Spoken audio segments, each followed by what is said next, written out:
Assalamualaikum warahmatullahi wabarakatuh, sahabatku, para petani sawit. Apa kabar? Semoga kalian selalu dalam keadaan sehat walafiat dan selalu dalam lindungan Tuhan yang Maha Kuasa tentunya. Amin.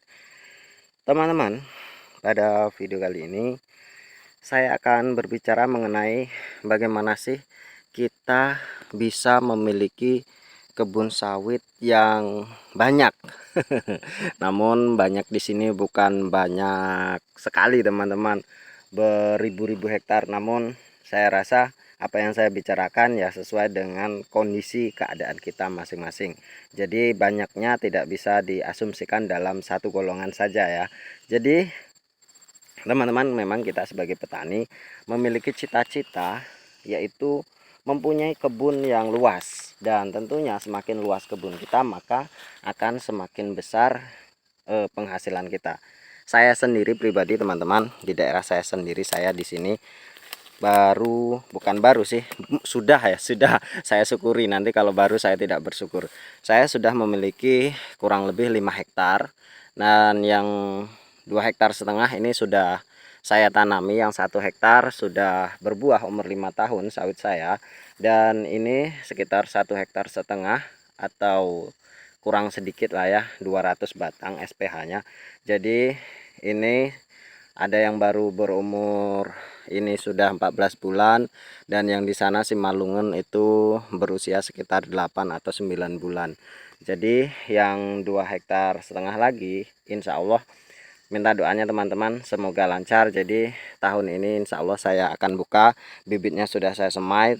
Boleh teman-teman lihat di VT sebelum video ini, itu saya semai PPKS 540.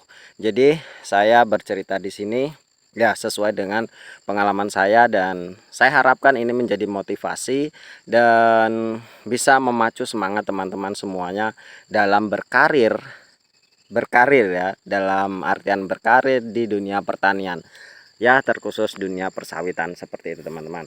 Dan ini tidak menutup kemungkinan bisa juga diterapkan di di kebun-kebun yang lain atau pertanian-pertanian yang lain. Dan ini sawit saya usia 14 bulan teman-teman, BL1 Lonsum. Jarak tanam ini saya 10x10. Jadi biar tidak ada bertanya lagi ya, jarak tanamnya berapa, varietasnya apa, kemudian usianya berapa.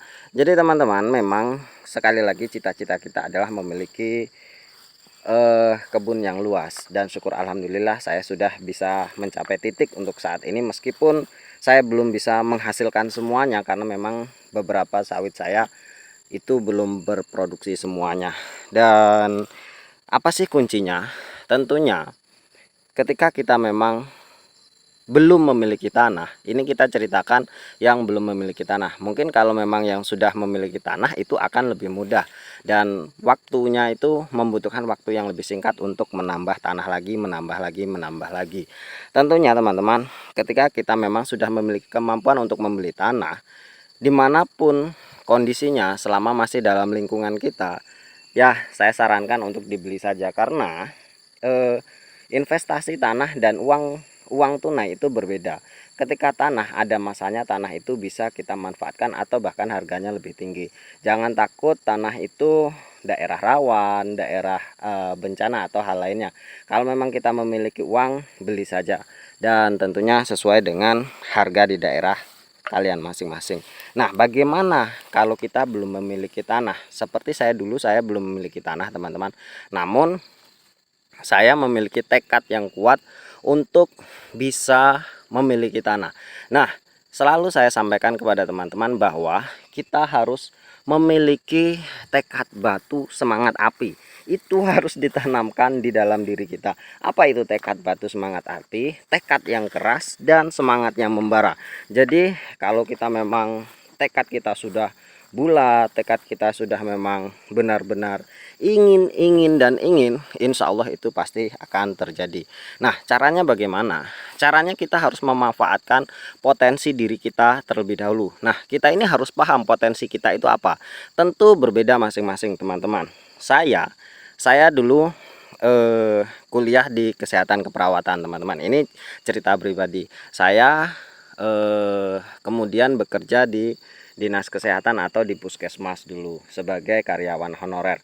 Dan tentu di sana saya tidak mendapatkan gaji yang memang untuk mencukupi kebutuhan hidup saya pun masih kurang. Namanya juga honorer. Honorer di tempat manapun pasti tidak memiliki gaji yang sesuai dengan yang kita harapkan. Nah, dari sana saya mengolah potensi apa sih yang ada dalam diri saya. Tentu dengan pengalaman saya, dengan kemampuan saya paham betul potensi apa yang saya miliki. Dan di sana saya pandai ketik mengetik, teman-teman. Pandai ketik mengetik, kemudian bisa edit foto, kemudian upload video, edit video. Kemudian saya pun meminjam, ini saya meminjam bank atau kur waktu itu dengan nominal 20 juta waktu itu. Jadi saya bukan menyarankan untuk meminjamnya, namun ini saya cerita pribadi. Saya waktu itu nominal 20 juta, akhirnya saya buka percetakan karena waktu saya dulu sekolah atau dulu kuliah saya juga bekerja di percetakan. Nah, tentu potensi masing-masing itu berbeda. Nah, di sana saya pun karena saya masih perjaka, masih bujangan, jadi saya pun bisa menyisihkan hasil selebihnya dari yang saya gunakan untuk membayar kur itu tadi. Jadi saya tabung, dan saya tabung, kemudian saya pun memiliki uang yang cukup untuk membeli tanah 1 hektar. Nah, di sana teman-teman, tentunya yang harus kita pikirkan yang pertama adalah potensi apa. Kalau kita memiliki potensi, kita hanya tenaga kita, skill kita di mana, apakah kita sebagai pekerja keras atau sebagai buruh tani, itu bisa teman-teman, sebagai buruh atau harian lepas itu bisa, asalkan kita bisa memanajemen keuangan kita.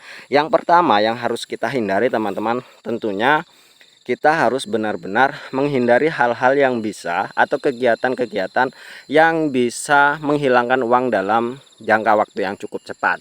Itu yang harus kita tanamkan dari diri kita. Yang pertama, tentu kita harus menghindari namanya judi, baik itu online ataupun offline. Jadi kita harus benar-benar hindari jauh-jauh yang namanya judi, karena itu bisa menghilangkan uang kita dalam waktu yang instan. Apalagi zaman sekarang ini judinya judi online yang memang dalam sekejap uang kita seberapapun itu akan hilang, hangus, atau kita akan kehilangan nyawa. Bahkan itu sudah banyak terjadi dengan stres yang terus berlangsung dalam diri kita. Itu yang pertama. Yang kedua, hindari obat-obatan terlarang. Itu juga bisa menghilangkan dari uang kita secara instan.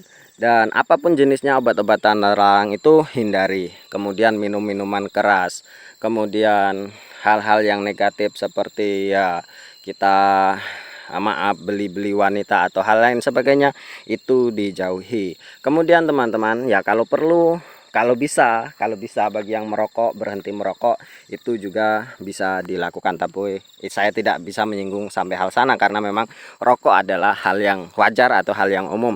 Dan tentunya saya tidak merokok teman-teman, saya benar-benar tidak merokok. Jadi saya memang benar-benar bisa menabung untuk diri saya sendiri sehingga saya bisa mendapatkan hal yang saya inginkan. Itu yang pertama. Kemudian kita harus pandai menabung teman-teman.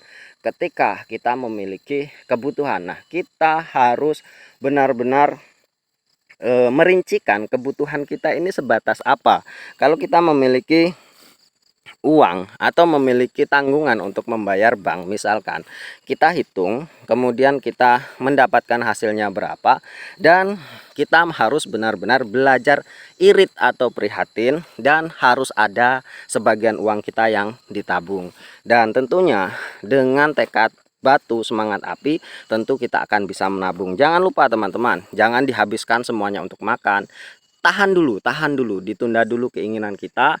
Nanti kalau kita memang sudah memiliki uang yang banyak, tentu kita akan bisa membeli apapun yang kita sukai.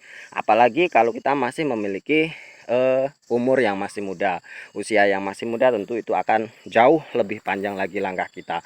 Itu teman-teman. Dan tentunya saya tidak mengatakan yang sudah tua tidak ada harapan, itu pasti ada. Kita tidak tahu yang muda umurnya pendek atau panjang, kita juga tidak tahu teman-teman. Jadi yang saya ingin sampaikan di sini, kita yang pertama harus menghindari hal-hal yang memang bisa mengeluarkan uang kita secara instan, dan yang kedua kita harus memang benar-benar pandai menabung, jangan terlalu boros.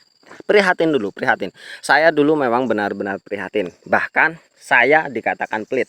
Namun saat sekarang saya sudah memiliki uang yang lebih, saya tidak pelit lagi teman-teman, karena saya sudah merasakan penderitaan ketika memang saya dalam kesusahan. Jadi saya pun lebih toleran atau lebih simpati kepada orang-orang atau empati kepada orang-orang yang memang kesusahan, karena saya sudah mengalami kesusahan itu. Nah, yang selanjutnya, ketika kita ingin berkebun, teman-teman, ini jadi catatan. Ketika ingin berkebun, lakukanlah dengan hal yang terbaik yang bisa kita lakukan. Itu yang menjadi kuncinya. Misalkan seperti ini, kita mau tanam sawit, tidak usah jauh-jauh, mau kopi, mau kakao dan lain sebagainya, kita tanam sawit.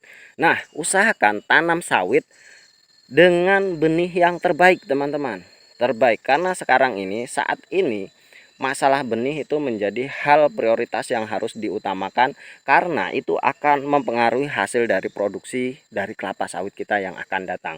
Jadi usahakan tanam benih yang bagus, karena sekarang sudah banyak sekali contoh-contoh benih-benih yang bagus yang memang bisa kita gunakan di kebun kita teman-teman. Jadi kita harus banyak-banyak belajar, kemudian lakukan perawatan yang terbaik teman-teman, lakukan pemupukan, ya lakukan pemupukan terus, dan kita nanti akan mendapat hasilnya dalam jangka 2 tahun atau 3 tahun. Memang benar kata orang-orang bahwa berkebun kelapa sawit itu akan menderita sekitar 3 tahunan, kemudian kita akan mendapatkan hasil setelah itu. Itu memang benar adanya teman-teman, karena memang usia-usia seperti ini kita kan harus mengeluarkan kantong pribadi.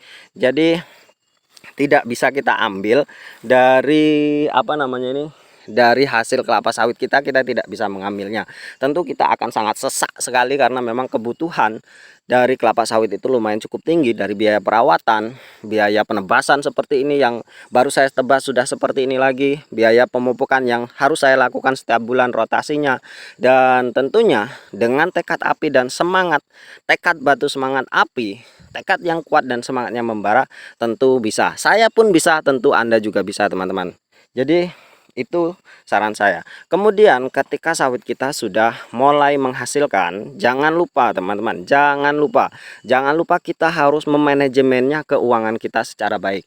Jangan mentang-mentang kita sudah mendapatkan hasil, kita untuk poya-poya, jangan. Jadi kalau bisa, ini kalau bisa ya teman-teman, namun saya rasa harus bisa, tidak boleh kalau bisa, harus bisa. Jadi kalau saran saya, ketika sawit kita sudah menghasilkan, sudah panen, kita harus bisa membagi menjadi 3 bagian. Apalagi kalau sudah panennya sudah buah agung, seperti sawit yang sudah umur 5 tahunan ke atas, tentu kita sudah bisa membaginya. Nah, pembagiannya seperti apa? Pembagiannya teman-teman itu menjadi 3, 30 atau ya 3 itu 33 atau 3 per bagian. Bagaimana? 3 bagian ya. Satu bagian itu untuk biaya perawatan, satu bagian untuk biaya perawatan, teman-teman diingat, satu bagian untuk biaya perawatan, kemudian satu bagian untuk biaya kebutuhan rumah tangga, dan satu bagian lagi untuk ditabung. Nah, ini yang harus kita lakukan. Bisakah? Bisa. Misalkan kebun kita 1 hektar dengan SPH-nya 143 batang. Oke lah, 143 batang kita tanam dengan kualitas yang terbaik. Dan tentunya dalam 1 hektar itu, misalkan 1 bulan kita mendapatkan 2 ton. Kita mendapatkan 2 ton teman-teman. Dan tentunya dengan hasil 2 ton itu, misalkan teman-teman, bisa lebih bisa kurang, tapi menurut saya 1 hektar 2 ton itu adalah hal yang bisa dicapai. Bahkan hampir 3 ton itu bisa terjadi. Dan memang ada masa trek, ada masa buah agung. Kalau buah agung bisa lebih dari itu, kalau masa trek mungkin bisa kurang dari itu. Jadi teman-teman, dengan hasil 2 ton per bulan dengan harga yang sekarang misalkan 2.500, berarti dalam 1 bulan kita bisa mendapatkan uang 5 juta rupiah. Uang 5 juta rupiah. 5 juta rupiah kita bagi 3 teman-teman, bagi 3. Oke lah, mungkin sesuai dengan kebutuhan kita tidak membaginya 3, atau mungkin 40, 30, 50 dan 10 atau hal lain sebagainya. Mungkin teman-teman sendiri yang bisa mengetahui kondisi teman-teman yang lainnya. Satu bagian untuk pupuk, misalkan kita ambil sepertiganya dari 5 juta, yaitu 1.500.000-an. 1.500.000 kalau kita belikan pupuk itu sudah 3 karung teman-teman untuk urea. Untuk 3 karung tentu kita sudah bisa memberinya 1 kilo per pohon. Itu sudah sangat-sangat maksimal untuk kebun kelapa sawit kita, itu sudah bagus sekali 1 kilo per pohon per bulannya. Tentu KCL, TSP, urea, dolomit dan lain sebagainya itu kan harganya berbeda-beda, ada yang lebih kecil, ada yang lebih mahal. Tentu itu bisa kita kalkulasikan dalam rata-rata saja. Kemudian yang satu mungkin masih sisanya berarti 3.500.000. Nah, 3.500.000 teman-teman, mungkin untuk kehidupan sehari-hari kita ambil saja 2 juta untuk kehidupan sehari-hari kita. Dan tentunya masih ada sisanya teman-teman, 1.500.000 kita bisa menabung. Lalu teman-teman, yang jadi pertanyaan, apakah 2 juta itu cukup untuk kehidupan sehari-hari? Nah, disinilah kemenangannya sebagai petani sawit, karena kita sebagai petani sawit tidak harus merawat sawit kita setiap hari teman-teman. Namun saya tidak mengecampingkan dari petani-petani yang lain, tentunya mungkin ada selahnya masing-masing lah, seperti padi atau hal lain sebagainya. Tentu yang menjadi benang merah yang ingin saya sampaikan adalah bagaimana caranya kita harus bisa menyisihkan dari penghasilan kita itu untuk ditabung. Seandainya kita memiliki tabungan 1.500.000 atau bahkan 1 juta saja per bulannya, tentu dalam 1 tahun kita sudah bisa mengumpulkan 12 juta. Dan untuk 3 tahun kita sudah bisa mendapatkan sekitar 36 juta. Dan di sana tentunya kita ketika ada orang jual tanah, kita sudah bisa menyiapkan uangnya, walaupun hanya terbeli setengah hektar, beli teman-teman, 1/4 hektar beli semuanya, itu kalau bisa kita beli seperti itu. Nah, yang menjadi benang merah yang ingin saya sampaikan sekali lagi, substansinya adalah bagaimana caranya kita bisa memanajemen diri kita supaya terus bisa menabung dan menabung. Nanti kalau sawit kita akumulasikan lebih banyak, maka penghasilan kita pun akan lebih banyak, tabungan kita akan lebih banyak. Apakah masih ada yang jual tanah? Tempat saya harganya mahal. Tentu teman-teman, segala kemungkinan itu bisa terjadi. Jangan takut terlebih dahulu, usaha terlebih dahulu. Kalau seandainya umur kita tidak sampai, ya itu sudah takdir Tuhan, atau memang keadaannya kita tidak memungkinkan, tentu itu sudah memang kehendak dari Tuhan yang Maha Kuasa. Jadi jangan sampai kita itu takut duluan, jangan takut nanti di sana kena ini, di sana kena ini, jangan. Yang penting lakukan sesuai dengan apa yang kita inginkan, dengan tekad yang kuat, dengan semangat yang membara, tentu kita bisa sukses. Nah, teman-teman, mungkin hanya ini, semoga bermanfaat dan semoga bisa menjadi pelecut semangat bagi teman-teman semuanya. Terima kasih atas perhatiannya. Wassalamualaikum warahmatullahi wabarakatuh.